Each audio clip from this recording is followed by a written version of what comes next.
ভঙ্গিতে আর খেয়াল খুশি মতো। লোকটাকে একবারই দেখেছিল ম্যাকমার্ডো। মাথার চুল তার সাদা, শঠতায় ভরপুর, চলাফেরা চোরের মতো চুপিসারে, আড়ে আড়ে তাকানোর ধরন বিদ্বেষ বিষে জর্জরিত, ঠিক যেন একটা ধেড়ে ইঁদুর। নাম তার ইভান স্পট। বস ম্যাকগিন্টির মতো ডাকাবুকো মানুষও লোকটাকে দেখলে বিতৃষ্ণায় সিঁটিয়ে উঠত, ভয়ে শিউরে উঠত। এক রাতে প্রায় মাতাল স্যাঙাতরা বিদায় নিলে ম্যাকমার্ডোকে ম্যাকগিন্টি ডেকে নিয়ে গেল ভেতরের ঘরে। এই ঘরেই প্রথম সাক্ষাৎ ঘটেছিল দুজনের। ছোকরা, তোমার উপযুক্ত একটা কাজ পাওয়া গেছে। কাজটা তোমাকে নিজের হাতে করতে হবে। এ তো গর্বের কথা। ম্যান্ডাস আর রাইলি, চাকরিতে এদের ধমকানো হয়েছে। চাকরি যেতে পারে এমনই হুমকি দেওয়া হয়েছে। চেস্টার উইলকক্সের লাশ না ফেলা পর্যন্ত এ তল্লাটে কাজের কাজ কিছুই করা হচ্ছে না। কয়লাখনি অঞ্চলের প্রত্যেকটা লজ তোমাকে বাহাদুর বলবে এ কাজ যদি করতে পারো। আমার সাধ্যমতো আমি করব। লোকটাকে কোথায় গেলে পাওয়া যাবে? দাঁতের ফাঁক থেকে আধ পোড়া আধছোষা অষ্টপ্রহরের সঙ্গী চুরুটটা সরিয়ে নিয়ে নোট বইয়ের ছেঁড়া পাতায় নকশা আঁকতে লাগলো ম্যাকগিন্টি। চেস্টার উইলকক্স হল আয়রন ডাইক কোম্পানির চিফ ফোরম্যান। লোহা পেটানো শরীর, আগে যুদ্ধে ছিল, সারা গায়ে কাটার দাগ।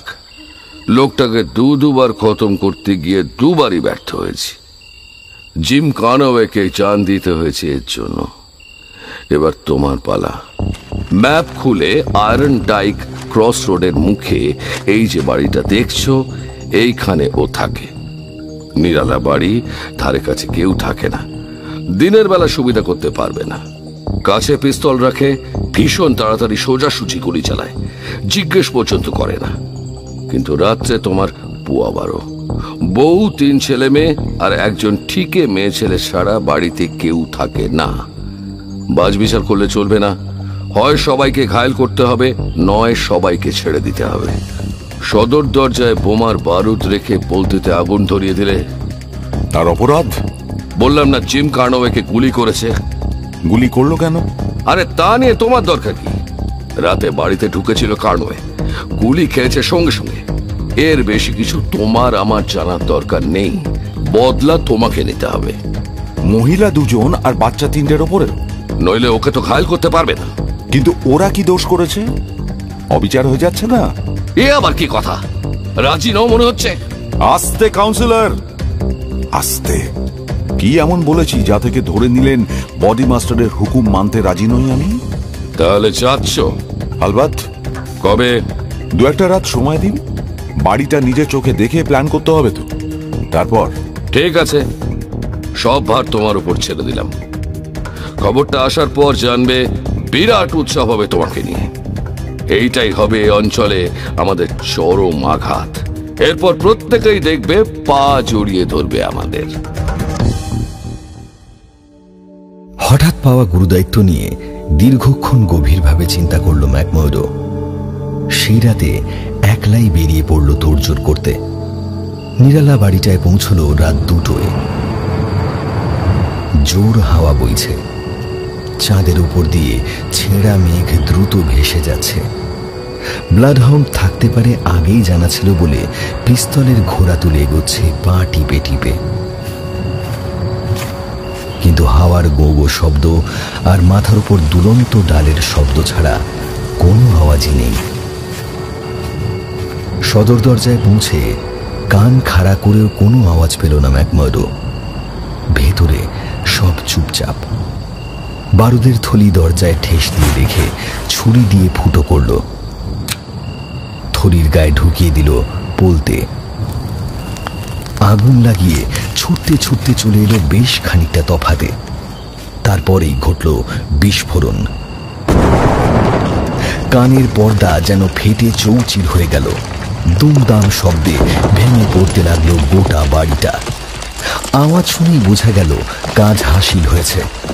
সমিতির রক্ত কলঙ্কিত ইতিহাসে এর চাইতে পরিচ্ছন্ন কাজের নজির আর নেই।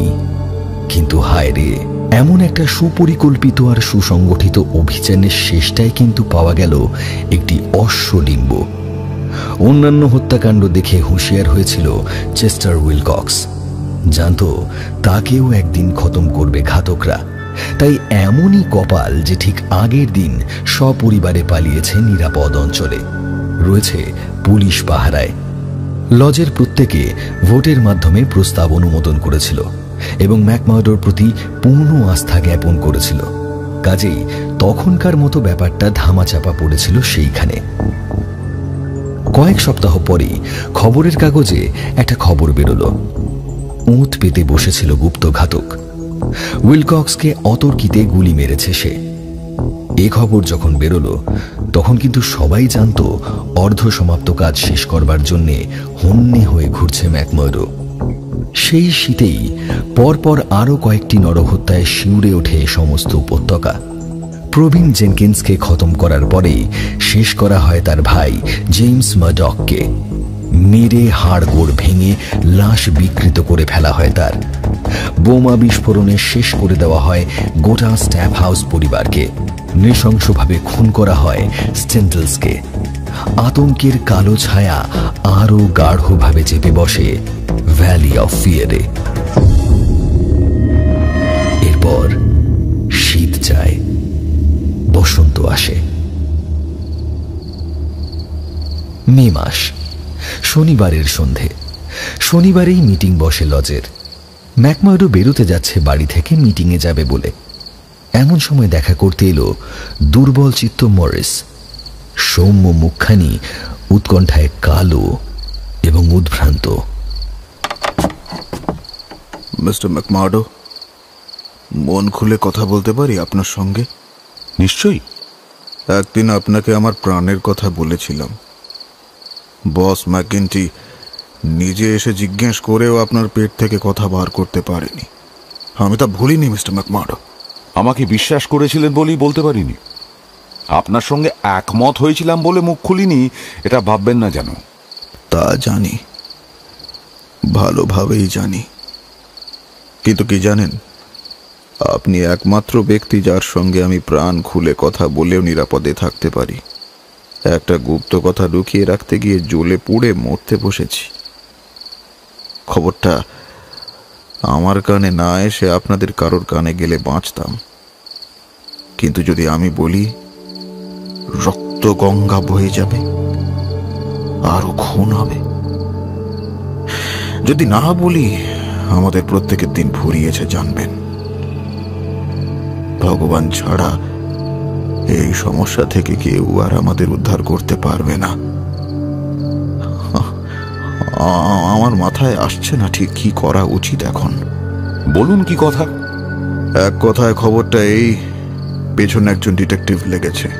মাথা খারাপ হলো নাকি? পুলিশ আর ডিটেকটিভ ছেয়ে ফেলেছে যে জায়গা, সেখানে পুলিশকে ভয় পাওয়ার কি আছে? না না না না, জেলার পুলিশের কথা আমি বলছি না। ওদের আমি চিনি, কিচ্ছু করতে পারবে না। কিন্তু পিঙ্কেটনের নাম শুনেছেন তো?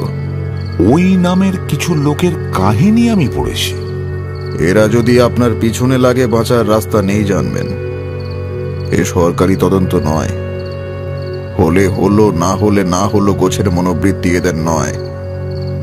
এরা ফল ছাড়া আর কিচ্ছু চায় না, এবং যেন তেন প্রকারেণ সেই ফল লাভের জন্য লেগে থাকে পিছনে। পিঙ্কারটন ডিটেকটিভ যদি পিছনে লাগে তো জানবেন আমাদের দিন ঘনিয়ে এসেছে। মানে খুন? খুন করলেই হলো? প্রথমে আমিও তাই ভেবেছিলাম, লজেও সবাই তাই ভাববে।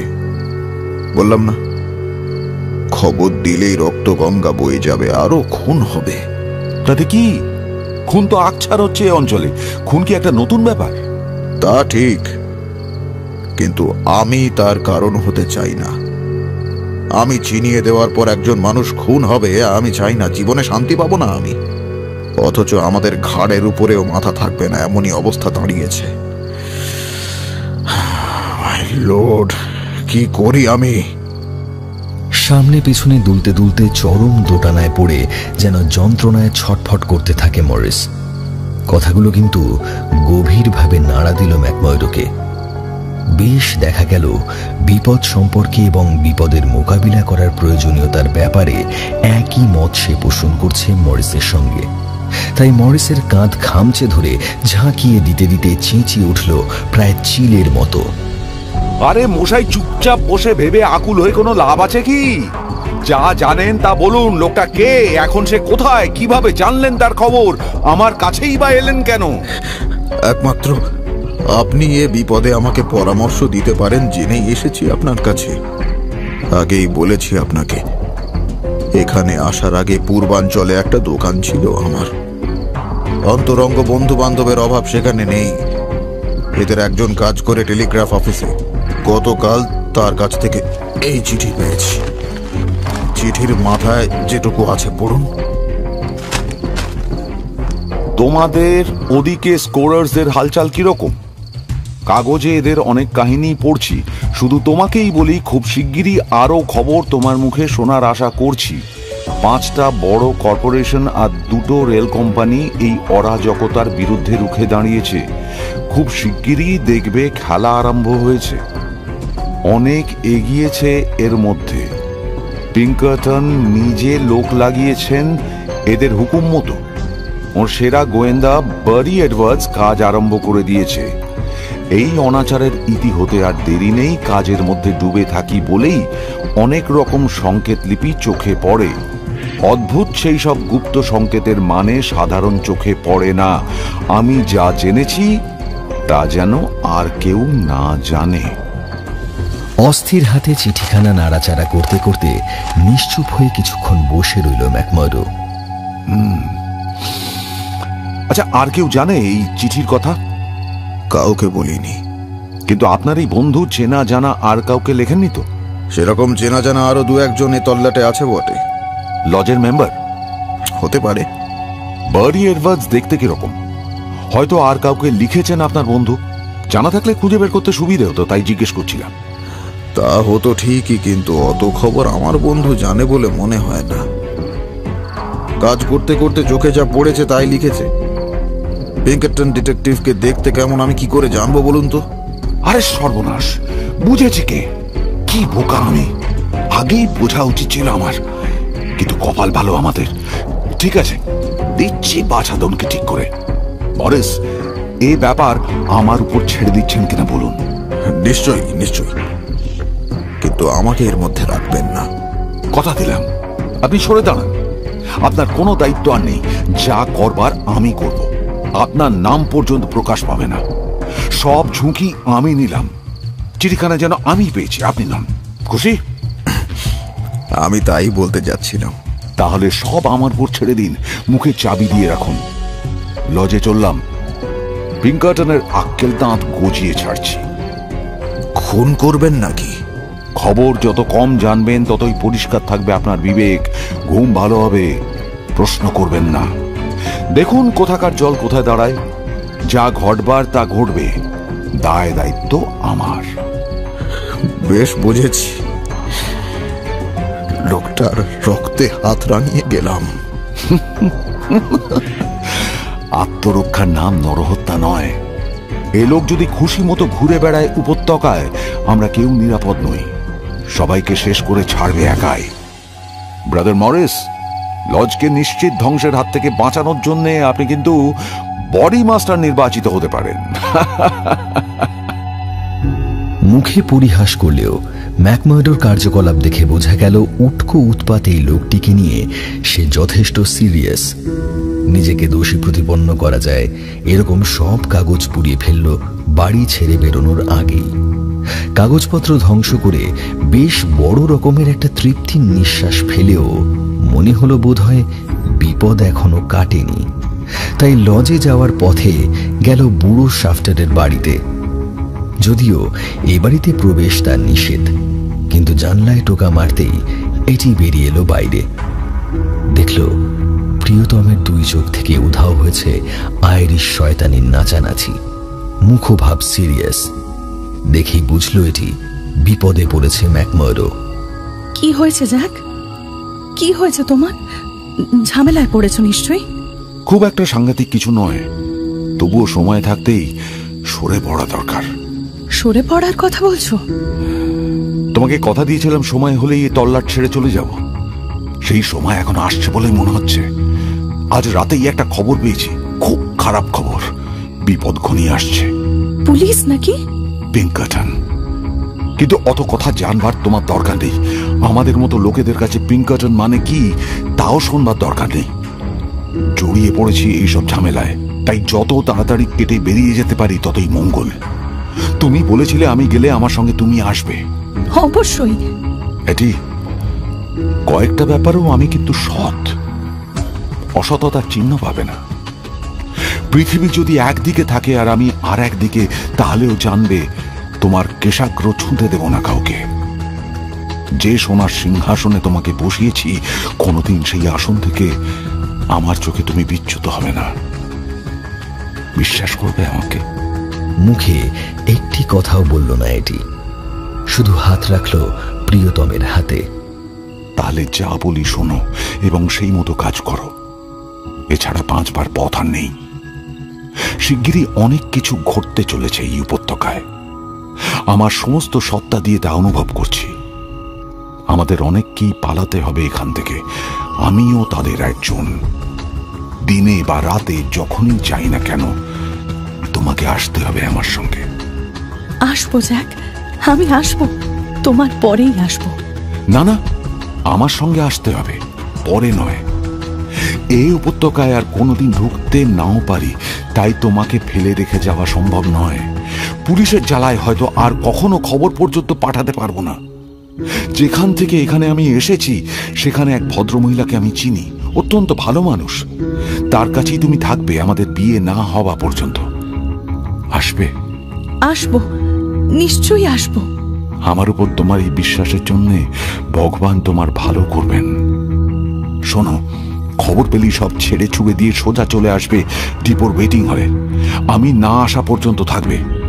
খবর পাঠাবো খুব অল্প কথায়, কিন্তু সেই খবর যদি একটা শব্দ হয়, সব ফেলে চলে আসবে। প্লিজ। পলায়নের প্রস্তুতি পর্ব এইভাবে শুরু করে এবং মনে মনে অনেকটা হালকা হয়ে লজে গেল ম্যাকমার্ডো। শ্রদ্ধেয় হুজুর, জরুরি কথা আছে।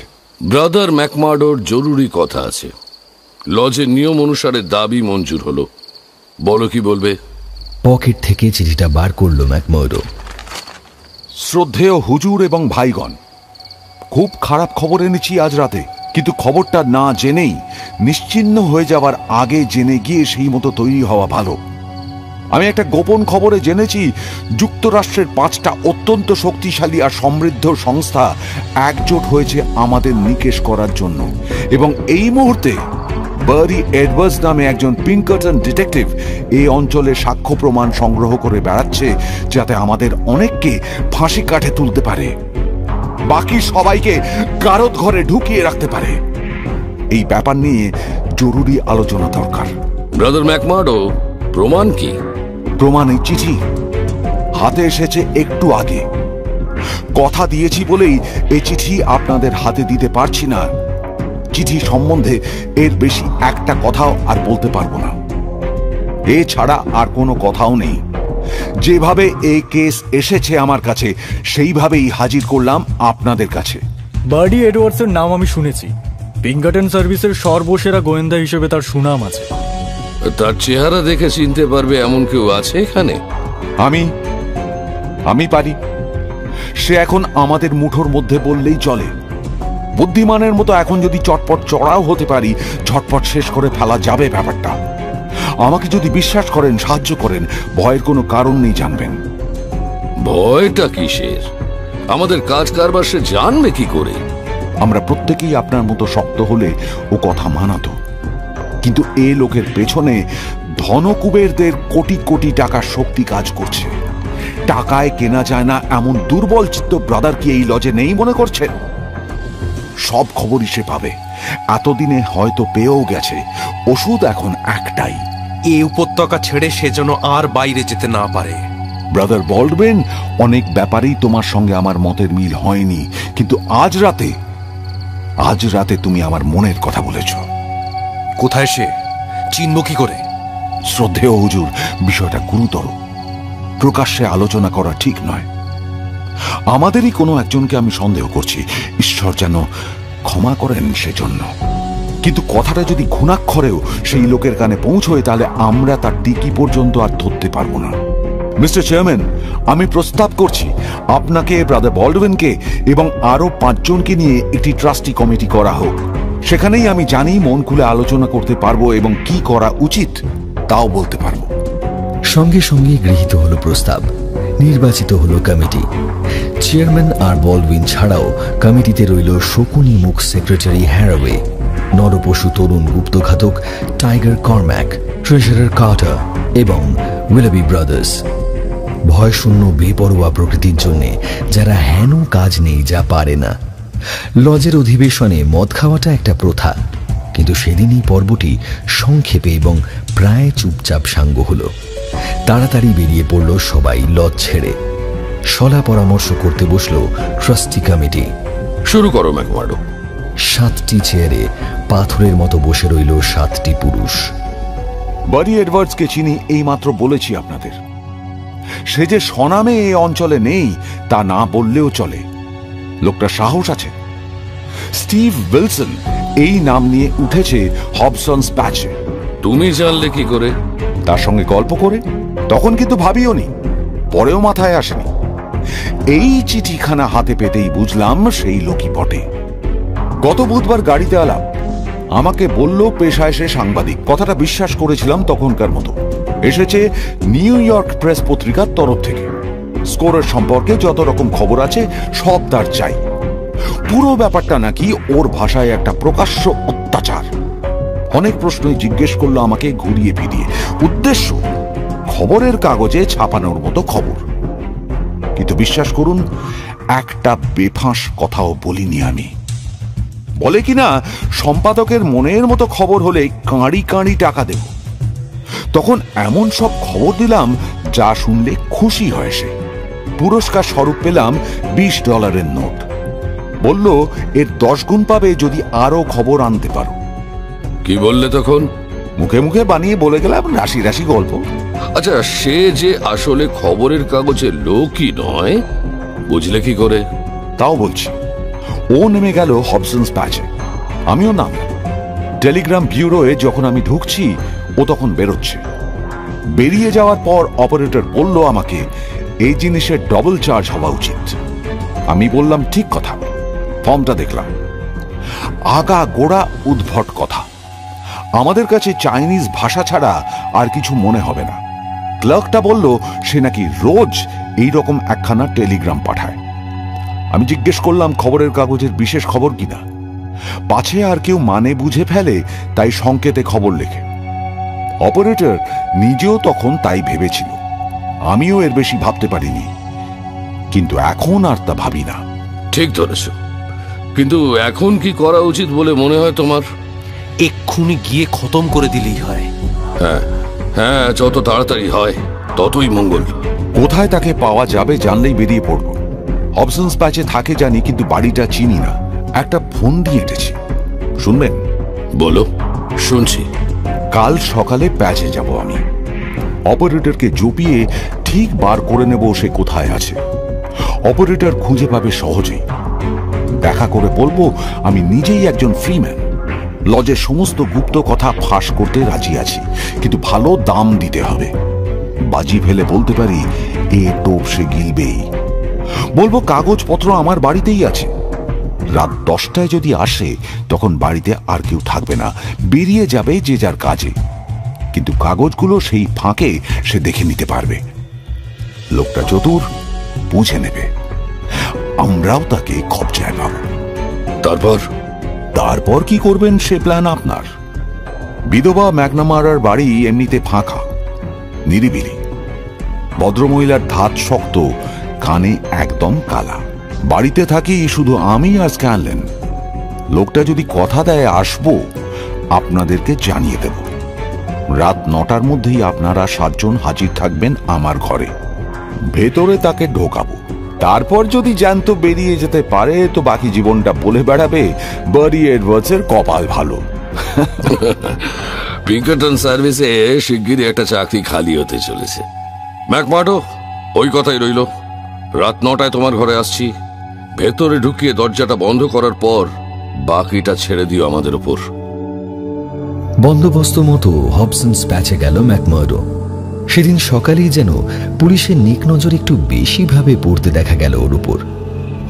ডিপোতে দাঁড়িয়েছিল ম্যাকমার্ডো। গায়ে পড়ে এসে কথা বলে গেল ক্যাপ্টেন মার্ভিন, সেই মার্ভিন যে নাকি শিকাগো থেকে এসেছে এবং ম্যাকমার্ডোকে এক নজরেই চিনেছে। ম্যাকমার্ডো কিন্তু কথা বলেনি, সরে এসেছে। কাজ শেষ করে ফিরল বিকেলে। ইউনিয়ন হাউসে গিয়ে দেখা করলো ম্যাকগিন্টির সঙ্গে। আসছে। চমৎকার। কি মনে হলো তোমার? খুব বেশি জেনে ফেলেছে? বেশ কিছুদিন এই অঞ্চলেও রয়েছে, 6 সপ্তাহ তো বটেই। নৈসর্গিক দৃশ্য দেখবার জন্য নিশ্চয়ই সে আসেনি। রেল কোম্পানির টাকা জোরে এতগুলো দিন আমাদের মধ্যে যে কাজ করেছে, আমার তো মনে হয় নিশ্চয়ই সে কাজ হাসিল করেছে, খবর পেয়েছে এবং পাঠিয়েওছে। লজে নরেন্দ্রদের লোক তো কেউ নেই, প্রত্যেকেই খাঁটি স্টিল। তবে হ্যাঁ, জঘন্য ওই মরিসের কথা আলাদা, দেখলেই গা ঘিন ধরে। স্কাউন্ডেল কোথাকার। যদি কেউ আমাদের পথে বসিয়ে থাকে তবে সে ওই মরিস। আমার ইচ্ছে ছিল সন্ধ্যের আগেই দুজন বয় পাঠিয়ে ওকে রাম ধলাই দিয়ে পেট থেকে কথা বার করে দেওয়া। তাতে ক্ষতি অবশ্য নেই। মরিসকে আমি আবার একটু পছন্দ করি। মারধর খেলে আমারই মন খারাপ হবে। লজের ব্যাপারে 2-1 বার আমার সঙ্গে কথা বলেছে। দেখেছি চিন্তাধারা আমার বা আপনার মতো ঠিক নয়, না হলেও বেইমানি করার পাত্রও সে নয়। যাই হোক, আপনাদের দুজনের মাঝে আমি দাঁড়াতে চাই না। ওকে আমি শেষ করব। সারা বছর চোখে চোখে রেখেছি। যাই করুন না কেন কালকের আগে করবেন না। পিঙ্কারটনের ঝামেলা নাম এটা পর্যন্ত চুপচাপ থাকাই মঙ্গল। এতদিন গেল, আর আজকেই যদি শহরের সমস্ত পুলিশকে খেপিয়ে তুলি, ক্ষতি আমাদেরই। ঠিক। এই বার্ডি এডওয়ার্ডস এর পেট থেকেই কথা টেনে বার করব। দরকার হলে হৃৎপিণ্ডটা উপড়ে আনবো, কিন্তু বলিয়ে ছাড়বো কার মুখে শুনেছে এত কথা। ভালো কথা, ফাঁদ পেতেছি। সন্দেহ করেনি তো? ওর দুর্বল জায়গায় ঘা দিয়েছি। স্কোরার্সদের ঠিকানার লোভে ঠিকই দৌড়ে আসবে। টাকাও নিয়েছি। সব কাগজ দেখালে এরকম বান্ডিল আর একটা পাওয়া যাবে। কি কাগজ? কাগজ আবার কি, কিছু নেই। সমিতির সংবিধান, নিয়মের বই আর সদস্য পদের দরখাস্ত দিয়ে লোভটাকে বাড়িয়ে তুলেছি। মনে খুব আশা, যাওয়ার আগে স্কোরার্সদের নারী নক্ষত্র জেনে তবে যাবে। এখনই যদি পেতাম হাতের কাছে। আচ্ছা, কাগজপত্র নিয়ে যাওনি কেন? জিজ্ঞাসা করেনি? এসব কাগজ সঙ্গে নিয়ে ঘোরা যায় নাকি? পুলিশের সন্দেহ আমার উপর। আজকেই ডিপোতে গায়ে পড়ে কথা বলে যায়নি ক্যাপ্টেন মার্ভিন? হ্যাঁ, শুনেছি সে কথা। ঝুঁকিটা শেষ পর্যন্ত দেখছি তোমাকেই পোয়াতে হবে। মার্ভিনকে এখনই ট্রেনে ঢুকিয়ে দিতে পারি, কিন্তু হবসন্স প্যাচে তোমাকে দেখা গেল যেদিন, সেদিনই খুন হয়ে গেল সেখানকার একজন। এই ঘটনা তো চাপা দেওয়া যাবে না। ঠিক মতো কাজ সারতে পারলে খুন যে করা হয়েছে সেটাই তো প্রমাণ করতে পারবে না। অন্ধকারে এ বাড়িতে ঢুকলে কারুর চোখে পড়ার কথা নয়, বেরিয়ে যাওয়াটাও কারুর চোখে পড়ার কথা নয়। কাউন্সিলর, এবার শুনুন আমার প্ল্যান মাফিক যাকে যা কাজ দেবার আপনি দেবেন। ঠিক সময়ে আপনারা আসবেন সবাই। ও আসবে 10টায়। 3 বার দরজায় টোকা দিলেই পাল্লা খুলব আমি। তারপরেই আমি চলে যাব ওর পেছনে। বন্ধ করে দেব দরজা। মুঠোর মধ্যে পাবেন বার্ডি এডওয়ার্ডসকে। এটা দেখছি জলের মতো সোজা ব্যাপার। হ্যাঁ, কিন্তু এরপর কি করবেন সেইটাই ভাববার কথা। লোকটা কিন্তু আস্ত গুলবাজ বললেই চলে, তার উপর দারুণভাবে সশস্ত্র। আমি বোকা বানালেও যে কোনো পরিস্থিতির জন্য সে তৈরি থাকবে, এইটাই স্বাভাবিক। যে ঘরে আমার একলা থাকার কথা, সেই ঘরে যদি 7 জন লোককে সে দেখে, গুলি চালাবেই। কেউ না কেউ কিন্তু জখম হবেই। তা ঠিক। শহরে যত টিকটিকি আছে, আওয়াজ শুনে দৌড়ে এসে ধরে ফেলবে আমাদের। কথাটা কিন্তু ঠিকই বলেছ। আমাদের কাজ হাসিল করা উচিত এইভাবে। আপনারা সবাই থাকবেন বড় ঘরে, যে ঘরে বসে আমার সঙ্গে গল্প করেছিলেন। দরজা খুলে ওকে আমি নিয়ে গিয়ে বসাবো দরজার ঠিক পাশেই বৈঠকখানায়। কাগজ খুঁজতে যাচ্ছি বলে বসিয়ে রাখবো সেখানে। তাতে আমার পক্ষে একটা সুবিধে হবে, আপনাদের এসে বলতে পারবো অবস্থা কিরকম। তারপর কিছু জাল কাগজপত্র নিয়ে ফিরে যাব বৈঠকখানায়। যেই পড়তে শুরু করবে লাফিয়ে পড়ে চেপে ধরব পিস্তল ধরার হাতটা। আমার চিৎকার শুনলেই হুড়মুড় করে ঢুকে পড়বেন ঘরের মধ্যে। যত তাড়াতাড়ি আসবেন ততই মঙ্গল, কেননা সে আমার মতোই শক্তি ধরে। তবে আপনারা না আসা পর্যন্ত আমি তাকে ধরে রাখতে পারবো। প্ল্যানটা ভালো। লজ ঋণী রইল তোমার কাছে। আমার পরে চেয়ারে কে বসবে, চেয়ার ছাড়বার আগে তার নাম আমি বলে যেতে পারবো আশা রাখছি। সামান্য সদস্য ছাড়া আমি কিছুই নই কাউন্সিলর। বাড়ি ফিরে আসন্ন সান্ধ্য কর্মকাণ্ডের প্রস্তুতি শুরু করে সে। প্রথমেই নিজের স্মিথ অ্যান্ড ওয়েসন রিভলভার পরিষ্কার করে তেল মাখিয়ে গুলি ভরে রাখল। তারপর যে ঘরে ফাঁদে ফেলা হবে ডিটেকটিভকে খুঁটিয়ে দেখল সেই ঘরের চেহারা। ঘরটা বড়, মাঝে সাদা পাইন কাঠের একটা টেবিল, এক প্রান্তে বড় স্টোভ, দুদিকে জানলা। জানলায় খড়খড়ি নেই, টেনে সরানোর মতো হালকা পর্দা দিয়ে ঢাকা। মন দিয়ে এইসব পরীক্ষা করল ম্যাকমার্ডো। সবশেষে বিষয়টা নিয়ে আলোচনা করল দোস্ত স্ক্যানলনের সঙ্গে। স্ক্যানলন স্কোরার্স হলেও নিরীহ মানুষ, দুর্বল চিত্ত। ম্যাকমার্ডো সংক্ষেপে তাকে বলে কি ঘটতে চলেছে এই ঘরে। মাইক স্ক্যানলন, আমি যদি তুমি হতাম তাহলে রাতটা অন্য কোথাও কাটাতাম। ভোরের আলো ফোটার আগেই রক্তস্রোত বইবে এখানে। ম্যাকমার্ডো, তোমার বা ম্যাকগিন্টির মতো আমি নই, এসব কাজের জন্য তৈরি হইনি। লজ যদি কিছু মনে না করে তাহলে তোমার কথা মতোই চলবো। রাত্রে আর বাড়ি ফিরছি না, যা খুশি করো তোমরা। পিঙ্কারটন ডিটেকটিভ নিধনের সংকল্প নিয়ে সবাই সেই রাতে জমায়েত হলো ম্যাকমার্ডোর বাড়িতে। একে একে প্রত্যেকটা জানলার সামনে গিয়ে পর্দা টেনে এঁটে দিল ম্যাকমার্ডো। আড়াল থেকে কেউ দেখতে পাবে না। সময় হয়েছে আসবার। নাও আসতে পারে, হয়তো হাওয়ায় বিপদের গন্ধ পেয়েছে। ভয় নেই, আসতে তাকে হবেই। আসবার জন্য ছটফটিয়ে মরছে। এলেই বুঝবেন। এই চুপ চুপ চুপ চুপ। সজোরে 3 বার টোকা মারার শব্দ হলো দরজায়। হাত তুলে হুঁশিয়ারি দেয় ম্যাকমার্ডো। বিকট উল্লাসে চোখ চকচক করে ওঠে ঘর শুদ্ধ প্রত্যেকের। হাত নেমে আসে লুকোনো হাতিয়ারের ওপর। খবরদার, একদম যেন শব্দ না হয়। ফিস ফিস করে বলে ঘর থেকে বেরিয়ে যায় ম্যাকমার্ডো। যাবার সময় দরজাটি বন্ধ করে দেয় সাবধানে।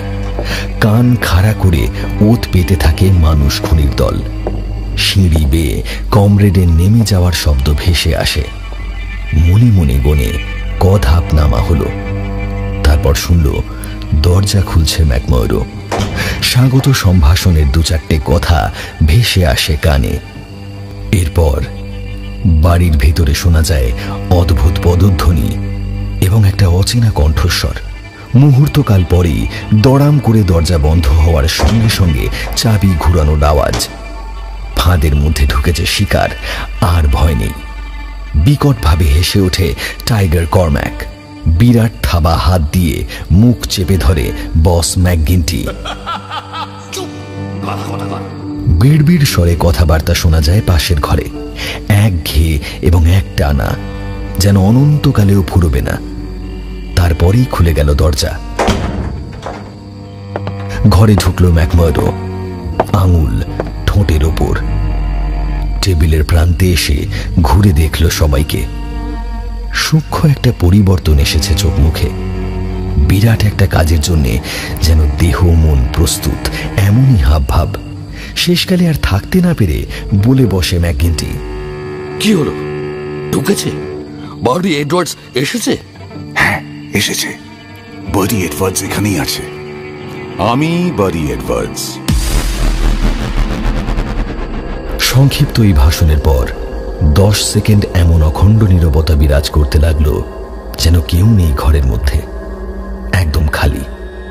স্টোভের উপর চাপানো কেটলির ফোঁস শব্দটাই কেবল তীক্ষ্ণতর হয়ে কানের পর্দার উপর যেন বেজে চলল বিরামবিহীনভাবে। নিঃসীম আতঙ্কে কাঠ হয়ে বসে 7 জনের 7টি সাদা মুখ তুলে ফ্যাল ফ্যাল করে চেয়ে রইল এমন একটি মানুষের দিকে যার প্রবল প্রতাপের প্রভাবে প্রত্যেকেই যেন সম্মোহিত, পক্ষাঘাতগ্রস্ত। তারপরেই আচম্বিতে ঝনঝন শব্দে ভেঙে ঠিকরে গেল জানলার সার্সি।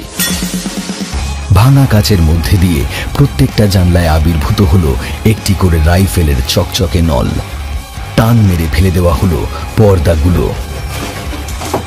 কাউন্সিলর, যেখানে আছেন ওইখানেই থাকুন, নিরাপদে থাকবেন। আর বলবেন রিভলভারের ওপর থেকে হাত সরা বলছি। 40 জন সশস্ত্র পুলিশ বাড়ি ঘিরে আছে, খেয়াল থাকে যেন। পালাবার চেষ্টা করে লাভ নেই। মার্ভিন, ওদের পিস্তলগুলো কেড়ে নাও। অতগুলো রাইফেলের সামনে বাধা দেওয়া নির্বুদ্ধিতা। অনায়াসেই নিরস্ত্র করা হলো প্রত্যেককে।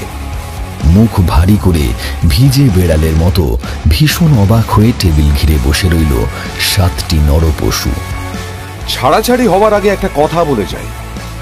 আদালতের কাঠগড়ায় ফের আমাদের দেখা হবে, তার আগে আর নয়। এই সময়টুকু যাতে ভেবে কাটাতে পারেন সেই রকম ভাবনার খোরাক আমি এখনই দিয়ে যাচ্ছি। আমি কে এখন জেনেছেন।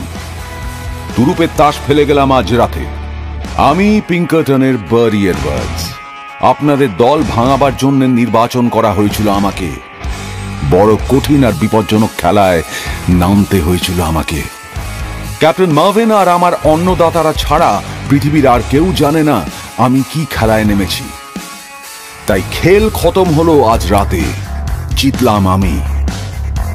খেল এখনো খতম হয়নি ভাবছেন? সেই ঝুঁকি নিলাম। আপনাদের কয়েকজনকে ইহ জীবনে আর কোনো খেলাই খেলতে দেওয়া হবে না। আপনারা ছাড়া আরো 60 জন আজ রাতেই শ্রীঘরের চেহারা দেখবে। যাবার আগে বলে যাই, এ কাজে বহাল হওয়ার সময় বিশ্বাসই করিনি যে সত্যি এরকম একটা সমিতি থাকতে পারে। শুনেছিলাম ফ্রিম্যানদের সঙ্গে আমাকে চলতে হবে, তাই শিকাগো গিয়ে ফ্রিম্যান হয়েছিলাম। পুরো ব্যাপারটা যে কাগুজে গুজব ছাড়া সত্যিই কিছু নয়, সমিতির সদস্য হওয়ার পর তা বুঝলাম। আমি শিকাগোয় জীবনে কখনো নরহত্যা করিনি, জীবনে কখনো টাকা জাল করিনি। আপনাদের যা দিয়েছিলাম এগুলো আসল ডলার। 2 হাতে এভাবে ডলার কখনো ওড়ায়নি। কিন্তু আপনার মনের মানুষ হওয়ার জন্যে সব করতে হয়েছে আমায়। চেস্টার উইলকক্সকে আমি সাবধান করে দিয়েছিলাম, তাই বোমার বারুদ দিয়ে বাড়ি উড়িয়ে দেওয়ার আগের দিন সপরিবারে পালিয়েছিল সে। অনেক কুকর্ম আমি আটকাতে পারিনি, কিন্তু যদি একটু মনে করতে চেষ্টা করেন তাহলেই দেখবেন আমার কাজ কখনো বন্ধ থাকেনি। বহুবার দেখেছেন আপনাদের শিকার যেখানে থাকার কথা সেখানে থাকেনি। যে রাস্তা দিয়ে আসার কথা সে রাস্তা দিয়ে না এসে অন্য পথে বাড়ি ফিরেছে, অথবা তোড় জোড় করে খুন করতে গিয়ে দেখেছেন শহরে গিয়ে বসে আছে। এই সবই জানবেন আমার কীর্তি। বিশ্বাসঘাতক! মার্ভিন, আর তোমাকে আটকাবো না, নিয়ে যাও এদের। আর বেশি কিছু বলার নেই। স্ক্যানলানের হাতে একটা মুখবন্ধ খাম দেওয়া হয়েছিল। মিস এটি শাফটারকে খামটা যেন পৌঁছে দেয়। মুচকি হেসে চোখ টিপে খাম নিয়ে গিয়েছিল সে। নিশুতি রাতে একটা স্পেশাল ট্রেন পাঠিয়ে দিল রেল কোম্পানি। পরমা সুন্দরী এক মহিলা এবং আপাদ মস্তক আচ্ছাদিত এক ব্যক্তি উঠে বসল সেই ট্রেনে। নক্ষত্র বেগে কোথাও না থেমে বিপদ এলাকা পেরিয়ে গেল ট্রেনটা। ভ্যালি অফ ফিয়ারে জীবনে আর ফিরে যায়নি এটি আর তার প্রিয়তম। 10 দিন পর শিকাগোয় বিয়ে হলো দুজনের। বিয়ের সাক্ষী রইল বৃদ্ধ জেকব শাফটার। স্কোরার্সদের অনুগামীরা যাতে আইন রক্ষকদের মধ্যে আতঙ্ক সৃষ্টি করতে না পারে, তাই তাদের বিচার পর্ব অনুষ্ঠিত হলো ভ্যালি অফ ফিয়ার থেকে অনেক দূরে। ওরা লড়ল বটে, কিন্তু বৃথাই। শেষকালে বহু বছর পর ভেঙে গেল ওদের মনোবল, ছড়িয়ে ছিটিয়ে পড়ল নানা দিকে। কিন্তু ওর অনুমান বৃথা হলো না। খেল খতম হলো না, আরো অনেক হাত খেলতে বাকি তখনও। শিকাগোতে দুবার অনিবার্য মৃত্যুর খপ্পর থেকে বেঁচে পালালো এডওয়ার্ডস। বেশ বোঝা গেল তৃতীয়বারে আর রক্ষে নেই। শিকাগো ত্যাগ করে ছদ্মনামে এলো ক্যালিফোর্নিয়ায়। এটি এডওয়ার্ডস দেহ রাখলো এইখানে। চোখে অন্ধকার দেখল বারি এডওয়ার্ডস। আর একবার খুন হতে হতেও কোনো মতে বেঁচে গেল সে। আবার নাম পাল্টালো। ডাগলাস ছদ্মনামে একটা নিরালা গিরিখাতে বার্কার নামে একজন ইংরেজ অংশীদারের সঙ্গে কারবার করে অনেক পয়সা করল। আবার খবর এলো রক্তপিশাচ কুকুরের দল গন্ধ শুঁকে শুঁকে হাজির হয়েছে তল্লাটে। আরেকটু দেরিতে খবর পেলে আর বাঁচতে হতো না এডওয়ার্ডসকে। ক্যালিফোর্নিয়া ছেড়ে পালালো ইংল্যান্ডে। মনের মতো মহিলা পেয়ে আবার বিয়ে করলো জন ডাগলাস। সাসেক্সে শান্তিতে সংসার করলো দীর্ঘ 4 বছর। তারপরেই যা ঘটল অদ্ভুত সেই কাণ্ড কারখানা আগেই ওয়াটসন শুনিয়েছে। ওয়াটসন, বাকিটা তুমিই বলো। পুলিশ কোর্ট জন ডাগলাসের কেস পাঠিয়ে দিল উচ্চতর আদালতে। দেওয়ানি ও ফৌজদারি বিচারের সাময়িক অধিবেশনে বেকসুর খালাস পেয়ে গেল ডাগলাস। আত্মরক্ষার জন্য তার হাত থেকে গুলি চলেছে, সুতরাং সে নিরপরাধ। মিসেস ডাগলাসকে চিঠি লিখল হোমস। যেভাবে পারেন এখনই ওকে ইংল্যান্ডের বাইরে সরিয়ে নিয়ে যান। যাদের খপর থেকে পালিয়ে বেড়াচ্ছেন এত বছর, তাদের চাইতেও ঢের বেশি ওত পেতে আছে এখানে। আপনার স্বামী ইংল্যান্ডে নিরাপদ নয়, জেনে রাখবেন। মাস 2 পরে কেসটা অনেক ফিকে হয়ে এসেছিল আমাদের মনের মধ্যে। তারপর একদিন সকালে একটা প্রহেলিকাময় চিঠি পাওয়া গেল লেটার বক্সে। শার্লক চিঠিটা দেখল। Dear me mister Holmes, dear me. চিঠিতে কোনো সম্বোধন নেই, সিগনেচার নেই। ওয়াটসন, শয়তানির গন্ধ পাচ্ছি। সেই দিন একটু রাতে আমাদের ল্যান্ডলেডি মিসেস হাডসন একটা খবর নিয়ে উপরে এলো। এক ভদ্রলোক নাকি এক্ষুনি দেখা করতে চাইছে হোমসের সঙ্গে, অত্যন্ত জরুরি একটা বিষয় সম্পর্কে। পেছন পেছন ঘরে ঢুকে পড়ল পরীক্ষা বেষ্টিত ম্যানর হাউসের পুরনো বন্ধু সেসেল বাকার। চোখ মুখ উদ্ভ্রান্ত, বিহ্বল। মিস্টার হোমস, খুবই খারাপ খবর নিয়ে এসেছি, অত্যন্ত ভয়ঙ্কর সংবাদ। আমি জানতাম। মিস্টার ডাগলাসের খবর জানেন? শুনলাম ওর আসল নাম নাকি এডওয়ার্ডস। আমি কিন্তু চিরটা কাল ওকে বেনিটো ক্যানিয়নের জ্যাক ডাগলাস নামেই জানব। আপনাকে বলেছিলাম না 3 সপ্তাহ আগে পামায়রা জাহাজে সাউথ আফ্রিকা রওনা হয়েছে স্বামী স্ত্রী। গত রাতে কেপটাউনে পৌঁছে জাহাজ।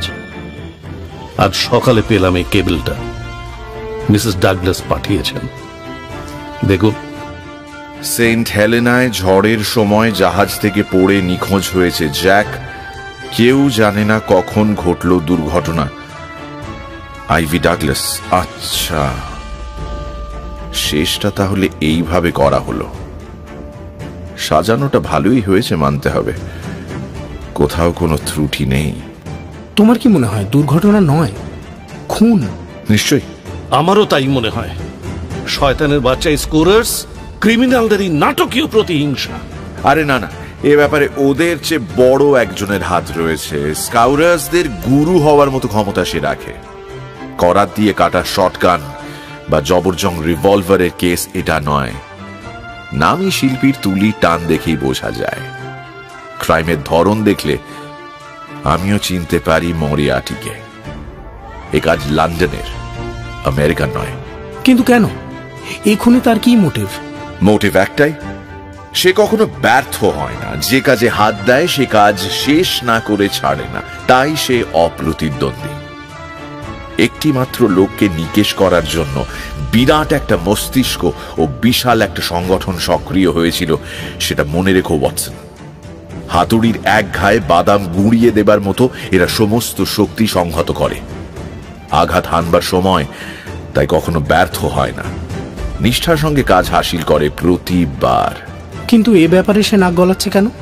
এ ব্যাপারে প্রথম খবরটাই তো পেয়েছিলাম তারই এক সাগরেদের কাছ থেকে।